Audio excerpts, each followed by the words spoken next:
This is a visual essay by John Dowling, student number S1508623. In 2017, there are so many subcultures of music at the moment, it would be impossible to name them all. Because of this, I've picked out just a few examples of certain subcultures and critiqued their given styles.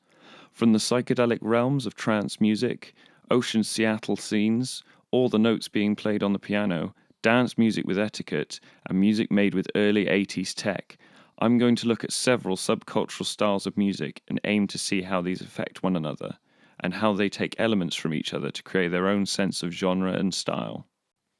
So let's kick things off with a look at the genre of Black MIDI, a musical subculture that has developed as a reflection of the nature of technology and how that technology is used to create music. Black MIDI supposedly originated from Japan in 2009 after YouTuber Kato 1998 released a song that gained a massive online following due to its use of a whopping 7.67 million notes. Upon further research, according to Connor 2017, the original Black MIDI artist was a composer called Konlon Nankoro in 1947, using a piano-like instrument called a pianola, which used holes punched into card to read musical notes. The people who create Black MIDI are also known as blackers. They layer several MIDI files over the top of one another until the screen literally starts to look black. They then compile the MIDI data to be played out of their computers, while simultaneously displaying all the notes in a graphical representation of notes on the screen.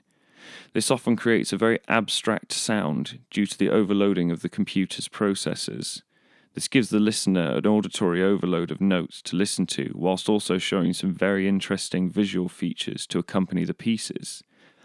This audio-visual style is a key point of the Black MIDI community. The visual aspect of Black MIDI is integral to recognizing a Black MIDI piece. This can have the musical notes represented as color blocks, a scored contemporary music, or even in some cases as a game element. As featured in Touhou Project games, Perfect Cherry Blossom, the style of visuals in a lot of Black MIDI has its roots in psychedelia and meme culture. This is due to vivid use of colors in a lot of its pieces. However, there are some that do not follow this cultural norm, opting instead for a minimalistic black and white approach to its visuals. Due to the sheer scope of the MIDI data being played into a computer, Black MIDI as a genre has often been pushing the limits of commercial technological availability. The use of high-spec computers plays an integral role in the online communities. A sense of one-upmanship amongst the artists themselves, with comment sections filled with the computer specifications and artists bragging about how their computers have the computational power to perform the pieces with little to no lag. Lag being a colloquial term for when a computer is slowed down due to the immense pressure on their hardware components. Chiptune, more commonly known as 8-bit music, is a musical subgenre that has its origins, ironically, in the limitations of older electronics from the 1980s. In recent years, however, there has been a resurgence in the popularity of this subgenre, invoking a sense of artistic authenticity in its fanbase. The artistic and musical stylings of this subculture all revolve around one central theme: the music and art style of the gaming industry of the 1980s. Think the art and musical style of Super Mario for the SNES, but for just about any music genre you can think of. The sound of chiptune is primarily from what is known as a PSG, or programmable sound generator. It is a certain type of computer chip used in the 1980s on most arcade machines, although it has a somewhat limited functionality, being only able to emulate the most basic waveforms and only 5 notes at a time if you were on the SNES. It was possible to get some rather complex and harmonically rich music from these sound cards, however. The visual side of chiptune is also based around the graphical capabilities of the era, with art styles from notable games like Zelda, Pac-Man, and Space Invaders, to name a few, being appropriated in order to represent any chosen genre. For example, YouTube has tons of covers of popular songs that have been done in the styles of chiptune music. Although originally from the 1980s, chiptune has given rise to many different subgenres of music, including Nintendo core, electroclash, and future bass. And with the advance in technology in recent decades, the limitations that were present in its original iteration are now almost non-existent in terms of technical specification for computers. However, because chiptune has become such a massive subcultural style, artists still use these limitations in order to maintain authenticity and credibility. In terms of subcultural style, retro is the name of the game, with fans wearing just about anything from Nintendo in Japan in the 1980s to boutique attire with genre-specific 8-bit simplistic art style t-shirts. Colour schemes vary wildly, with some fans opting for psychedelic bright colours and others minimalistic black and white.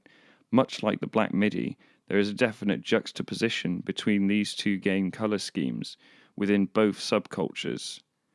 Moreover, their relationship with technological progression, either adhering to its limitations or trying to exceed them, shows us that there is an integral link between these two subcultures.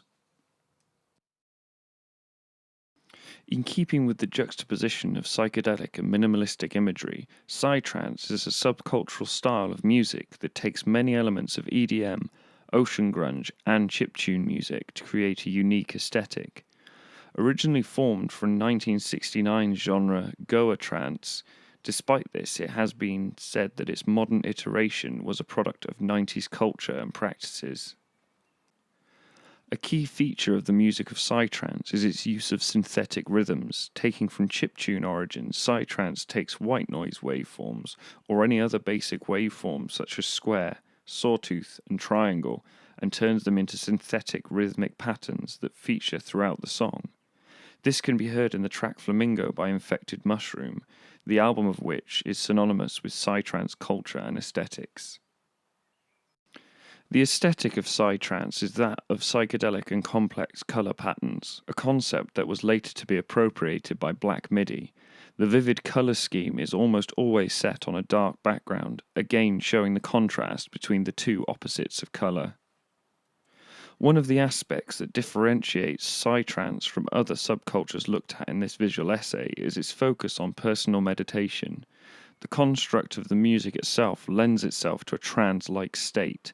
Its lack of chord movements and repetitive beats help the listener tune out his or her surroundings and, in theory, tune into the musical frequencies of the universe itself. The clothing and style of the psytrance subculture is taken from hippie culture. It often incorporates shades of green and dark purple. It takes elements of Indian spiritualism and mixes it with Western music culture. For example, the Goa trance movement in the late 1970s saw the use of this colour scheme and thus psytrance culture as we see today. I find it fascinating just how subcultures influence each other, and not just linearly. For example, the subcultural styles of Black MIDI could easily be translated into an IDM setting, taking aesthetic cues from the construction of the music and putting those within the bounds of breakbeats and simplistic design. An odd fusion between the complex and the simplistic.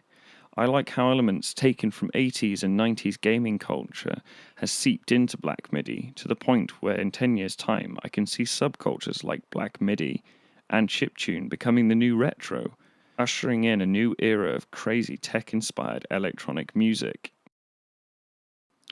This essay shows that the fusion of subcultural styles and art designs facilitates the creation of newer subcultural styles.